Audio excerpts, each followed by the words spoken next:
All right, y'all are going to have to put up with my not sick voice for a little while. I promise I'm not sick. That's just how I sound. But so deal with it a little while longer. We're thrilled to have Chef Eric Greenspan with us.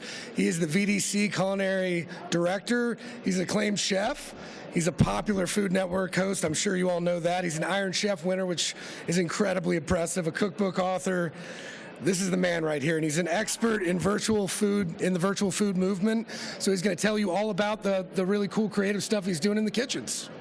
Is that what I'm talking about? I think that's what you're talking about. That's what I'm talking about then. If he walks down the center aisle, don't be alarmed because he's going to be looking back up at the slide. So, full disclosure, I red-eyed in from Las Vegas today, so I'm a little loopy. So if we get to the Q&A section, I'm like an open target for you guys. You can, who knows what I'm going to say, so we can have a lot of fun. We might be breaking news here. Look out, TMZ. Is TMZ going to?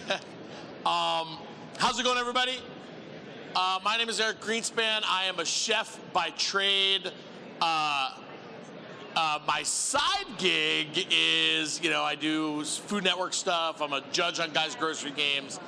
Competed on Iron Chef, won Iron Chef, actually. Cookbook writer, stuff like that. But my day gig, what I spend most of my time doing is as the culinary director of Virtual Dining Concepts.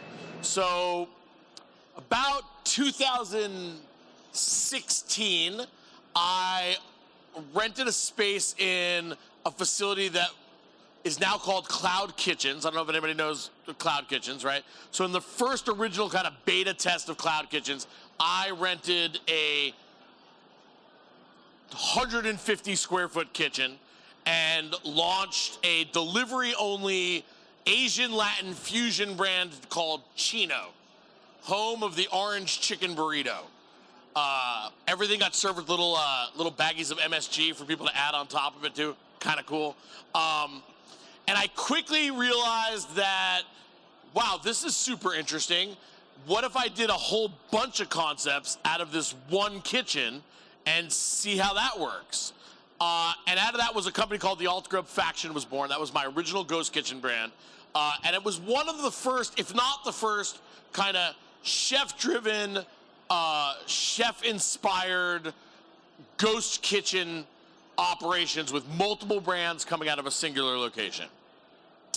Fast forward 2019, was chosen by National Restaurant News as for the Power List. I think I was the only chef that year who was on the Power List. Made me feel really strong. And it was all about like kind of this emerging tech.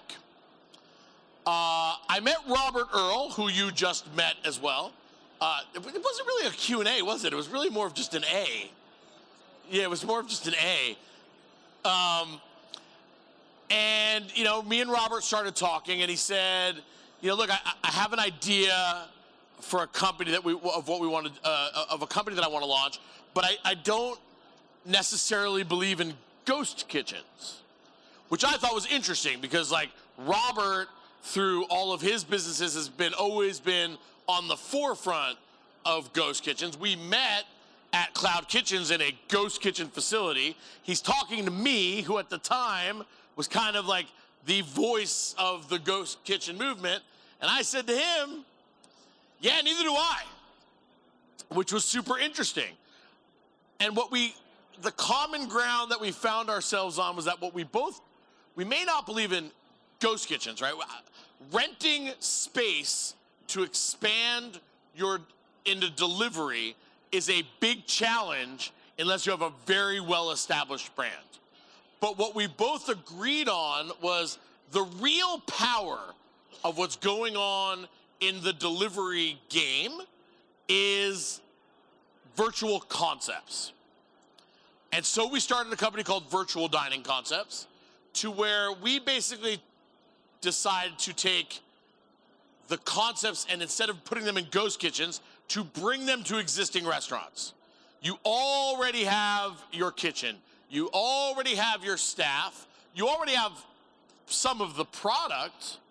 Why not, instead of renting a ghost kitchen, why not turn your kitchen into a ghost kitchen? So you can focus on your brand and make money on our brand. And so that's kind of how Virtual Dining Concepts was started. And that's where we are today. I'm going to start running through these slides. Full disclosure, I didn't make these slides. I don't even know what's on them. That's why I'm hanging out here so I can read them and then explain them. State of the industry. So, look, we started Virtual Dining Concepts in 2019. Okay, I started my first ghost kitchen in 2017, 16. At that point, delivery was already end over end the fastest growing section of the restaurant industry, right? Everybody knew that their sales, when the third-party delivery apps came out, everybody was doing 10% of their sales on delivery. And then it went up to 15, and then it went up to 20. And now, even pre-pandemic, we were looking at like 25, 30% numbers. The pandemic obviously jump-started everything kind of more into what, into the expansion of the delivery game. But like, delivery is here to stay. Delivery is a big part of kind of what we all do. And obviously, Virtual Dining Concepts saw that and decided to kind of help restaurant operators succeed within that delivery space. Boop. Optimize your kitchen. I don't like this line. If your staff has time to lean, they have time for virtual, full disclosure. I'm going to have that stricken from it because, look, we all know that nobody has any time to lean anymore, right? But the truth of the matter is, you have a restaurant, you have to staff it, right? And still these days, even though there's challenges to get staff, we all know once you have that staff in the house, you're still not maximizing your efficiency with them, right? There's hours in the day that you're not generating sales. There's always the opportunity. We've known this kind of before before the pandemic. We know it now that there's always time to get more work done as long as what you're adding on to your current stack of your menu is efficient and fits your operations and goes in a seamless way, both kind of SKU wise and labor wise, right? And so you'll see that, what VDC does and what virtual brands in general do is we're seeing customers now. It started with Mr. Beast Burger, and people were adding one brand, right? And it brings them a healthy revenue, and it brings them a healthy amount of sales, not so much sales that we take over your restaurant, but a healthy amount of sales. And then people started to realize, like, wait a minute, like, as we kind of created more brands, we realized, and our customers realized, hey, I can add an additional brand. Maybe it's our dessert brand, right? Buddy V's, where it doesn't take up anything, you just kind of defrost it and wait for the machine to go ding, and then, and then they come and grab it. Maybe there's, maybe you have, maybe it's one of our bowl brands because you have a bunch of produce in your house, or maybe you already do cheesesteaks. And so you're like, oh, how do I work my cheesesteaks into the part of my cheesesteak realm? And what we're finding nowadays, both independent restaurants and enterprise restaurants as well, that people are not just going for one brand, but adding 2 and sometimes 3 brands to make it really, really impactful on their businesses. So obviously, every time you open up a virtual brand, it expands your visibility, right? On the apps, on the third-party apps, which is where most people go these days, for better or for worse, that's where they go for their marketing of, hey, I'm hungry, what do I want? And they start going on there, right? So your virtual real estate for way that you can capture sales, especially in different sections than what your core menu might be in, is significantly enhanced by using a virtual brand, right? And so it's a way to capture sales that you wouldn't normally capture through your core business.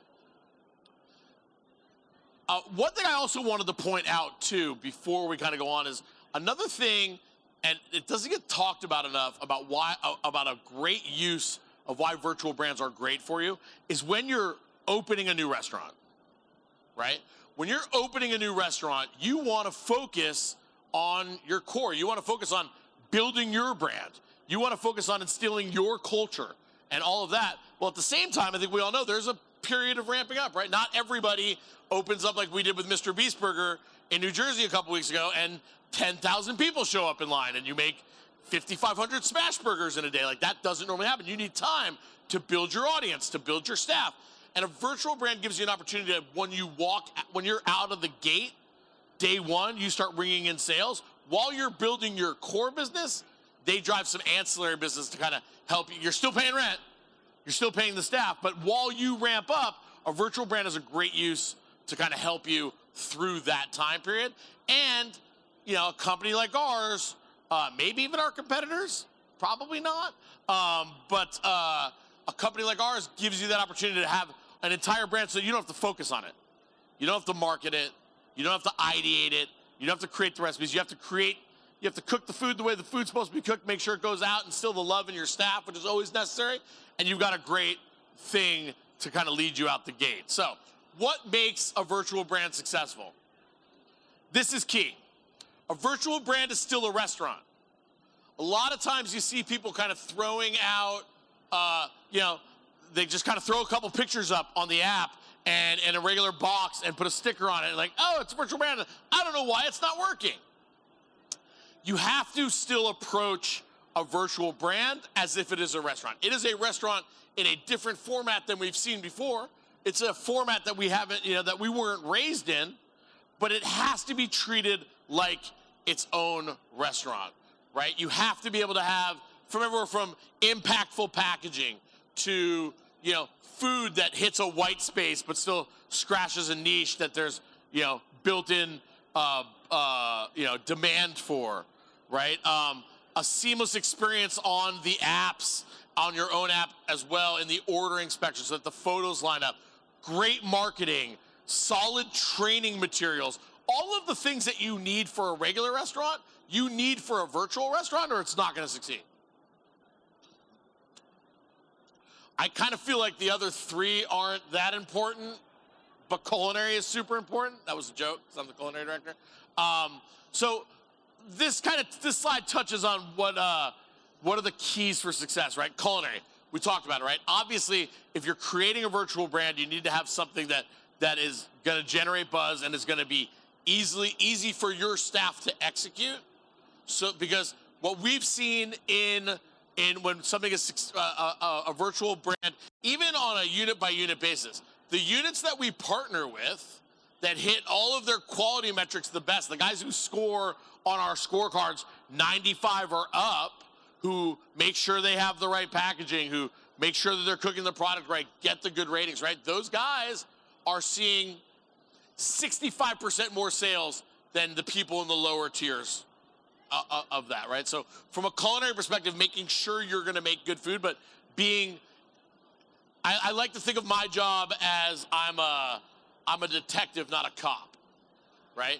My job is to make sure that I anticipate what the problems would be about the execution of the food and the brand before those problems exist, so that we don't have those problems when we launch. So obviously, every brand, every restaurant, same thing. Like, we have a team that keeps its eyes on quality. We have a team that hits the ground and trains and retrains and launches. All of these things are super important from a culinary perspective to treat it like a regular restaurant. Marketing, same thing. Look, one of the reasons why you partner with a company like ours, but one of the things that we've seen for any virtual brands that has had much success out there, whether it be Mr. Beast Burger or the like, you got to have a strong marketing plan. Now, mind you, and Robert alluded to this before, our marketing plan is very much based on, working with brands that already have an established voice, working with brands that already have, a reach and a point of reference, because that really helps engage people to kind of first try the food. Food's got to be good. That's the culinary one, right? But in order to market it, one of the reasons why it's exciting to be a part of this company is that our approach to marketing allows our clients, and I don't mean the people who are eating the burgers, but I mean the people who are making them and who are partnering with us in executing the food, is that people get to buy into a giant marketing plan already. So when you're launching your virtual brand, you're not just Frank's Burgers, right? And just there, people are like, I don't know what Frank's Burgers are. You're Mr. Beast Burger. And people know who Mr. Beast is, and people know what Mr. Beast Burger is. And we have a robust social media campaign. We are announced in his videos on a regular basis. We're kind of mentioned all the time. And so that marketing part is key to virtual brand success. Technology, obviously a huge part of it, right?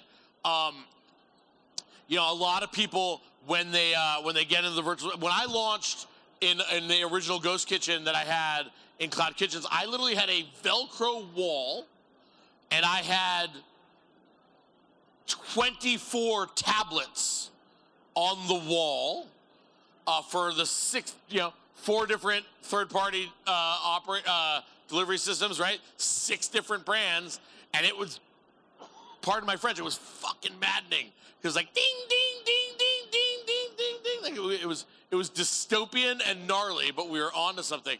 You know, VDC works with Olo to kind of consolidate all of those third-party apps onto one platform so that you can kind of more easily digest your brand, our brand, everything together. Technology is kind of a key part of it. And support. Again, you've got to treat your virtual brand like a regular restaurant. Obviously, working with a group like ours gives you the opportunity to not have to focus on, you know, to be able to be efficient with that focus, but you've got to support your brand. So like what we do is we have, you know, like I said, we've got field people who go out and train, right? We monitor social media and respond to those comments. We have service managers who will help you through supply chain issues that you have. We have other people who, you know, the drivers call and say, I don't know where this restaurant is, right? And we've got people help out. So like having that robust support network is key to making a virtual concept work. Huh? Virtual brand to-do list. All right, this I guess is your homework, but we talked about all those things. Next. I don't know. Who is Virtual Dining Concepts? We talked about that. Maximize. I don't know what that was. I mean, I guess this kind of sums up who we are in general, just so that you guys get a sense of Virtual Dining Concepts if, in fact, you wanted to work with us to kind of help grow your delivery business. Yeah, we were started by restaurateurs, myself, Robert Earl, all of the Earl Enterprises. So we kind of take a look, we approached our virtual brands in a way that, you know, most of the people in the field are kind of coming from a tech perspective, but we come from a restaurant perspective. We're operators, so we're always thinking about how do operators operate and how to kind of make our brands, you know, the easiest to operate with the most effectiveness in terms of, you know, customer satisfaction. We got 10 brands. I think I've got like 20 more in the pipeline. So we've got a ton of exciting stuff coming. Like Robert said, we've got the TikTok Creator Kitchen that's coming out. I know we've been talking a lot about that in the media, but that's about to kind of come to fruition. We just launched Pardon My Cheesesteak with the Barstool Sports guys. Pardon My Take is the #1 sports podcast, I believe, in the world. Don't quote me on that, because like I said, I'm tired, but I'm going to stick with it. And we've got a really simple cheesesteak brand that's really been growing well. Obviously, Mr. Beast Burger, but our goal is to look across the ecosystem and say, what kind of equipment do you have? What kind of SKUs do you have? Are you a pizza restaurant? Great. We've got this brand for you that works just in ovens. Or are you a pizza restaurant with a fryer? Great. We got this brand for you because, you know, we know that you probably have these kind of menu items on it and stuff like that. Do you have a griddle and a fryer? Great. Here's our griddle and fryer brand. So we kind of build all that stuff together. So we have a lot of those brands in the pipeline. Generate revenue. That's kind of the key, right? Like, you don't do this not to make money. And so, you know, we've got a proven track record of generating revenue from our brands, having brands that you can add to your stack so that you can continue to increase how much revenue you're generating, and kind of having brands that are newsworthy enough to generate interest organically. Is that it? Questions? You can scan the QR code, but I won't get those questions, but I'm here right now. So if anybody has any questions, I'm happy to answer them. Yes, sir. So if you're in an area and you wanted to do Mr. Beast Burger, how do you, as a business in our partnership, is there a certain radius? It's a great question. So what he asked was, like, let's say I want to do Mr. Beast Burger in a certain area. Is there a radius? There's 100% a radius. And that radius is usually dictated by, you know, in more rural areas, that would probably be like a 5 mile, whatever the radius is dictated by the third-party operators, the third-party delivery systems, about how far they will deliver is the radius that you get. So if you're the first to the market, it's typically 3.5 to 4 miles in really dense cities, sometimes it's down to like 1.5, 2 miles. But we always build in a sort of non-compete radius that you control. And what's really interesting about that is that, again, guys, like, here's the one thing about, like, you own your radius, right? And at the end of the day, these brands are successful if your radius loves the work that you do, right? And so, we can make these things as easy as possible, but we market it for you. We give you that radius. We give you all the tools that you need to succeed. And if you take it, if you treat it like a restaurant and use those tools appropriately, you're going to see massive sales. Yes, sir. So for like a pizza restaurant, so if we have our names on our boxes, and like when we get furniture, Uh-huh. So interesting. One of the things that we think is super, what he was asking is, he's got a pizza restaurant, and let's say he partners with our brand, Freddy Fazbear's Pizza Delivery, which will be coming out next year. Anybody know who Freddy Fazbear is, by the way? It's funny because, like, we put this little logo, like, on this little screen, and somebody will take a picture from back there, and Freddy Fazbear fans will see it. Why they're trolling, like, food conferences, I have no idea, but they're like, oh my God, and it creates these, like, system crashing frenzies.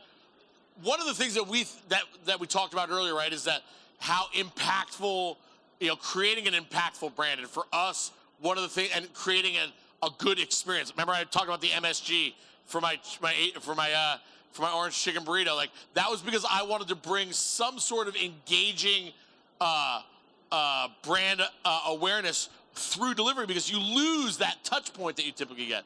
We accomplish a lot of that through branded packaging, right? So one of the things that we do that you can't and wouldn't do on an independent basis if you were launching your own virtual brand is give you that kind of look and feel that branded packaging gives you. So to answer your question, we keep our packaging SKUs limited, but we make them impactful. So there would probably be on that brand, as we're rolling it out, we're toying around the idea of a specific box that may be printed or may not be, so that you can reuse that box in other applications. Because again, it's one of the things too, is that, like, when we require you to bring in a SKU for our brands, we don't require you to use them just for our brands. So our mantra, the first thing that virtual dining concepts and what all other virtual brands should be is, how do we help, right? We're here to help you generate revenue. We're here to help you guys create sales. So to say, but you got to buy our cakes, but you can't serve them to anybody else, that's not helpful, right? To say, here's a box, but you can't use it for anything else but ours, that's not helpful. So we're also toying around with the idea of, like, not just like, hey, buy whatever box you want and put a sticker on it, because to us, that's kind of, half-assing it, and I don't think it's going to give, customers know about these things now, right? They're not shocked by when they're like, oh, wait a minute, that's coming from a Red Robin? Doesn't shock them anymore, which is great, right? And they shouldn't be. But they are like, I launched Brekkie Breakfast Burritos 2017. Now you go into any city in America and you turn on an app, and I'm not saying I created this, but I might have. You turn on an app and it's like, best effing breakfast burritos and breakfast burritos and more, and blah, blah. And you just see right away, like, oh, that's a virtual brand, that's a virtual brand, that's a virtual brand, that's a virtual brand. And so we try to bring a little bit more nuance to the table, and packaging is typically one of the ways that we do that. Do you guys do custom packaging for, like, in a restaurant, ones that have, like, maybe like a little tagline, so like the main image is like the brand, and then just make, So to co-brand you guys? We don't, but that's a super, super, super interesting idea. Because, like, we are here to help, and so to co-brand who we're partnering with, and in many ways making the packaging impactful for them, sharp. Mind if I steal it? Yeah. Awesome, thank you.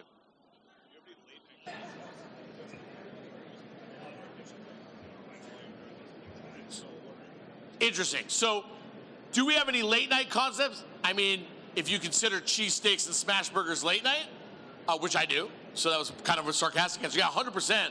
But at the end of the day, like, it operates when you want it to operate. So, like, for example, we've got a brand that we just rolled out called FaZe Subs with the FaZe Clan. Do you know FaZe Clan? Right? So they're all gamers, right? And these guys want to eat between midnight and 2 or 3 o'clock, right? So do we have food that is geared towards late night people? 100%.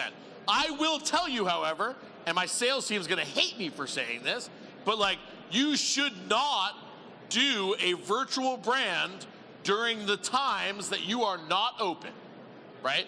Well, to be clear, we say, like, if you have to bring in staff to make the virtual brand, it is not a solution for you.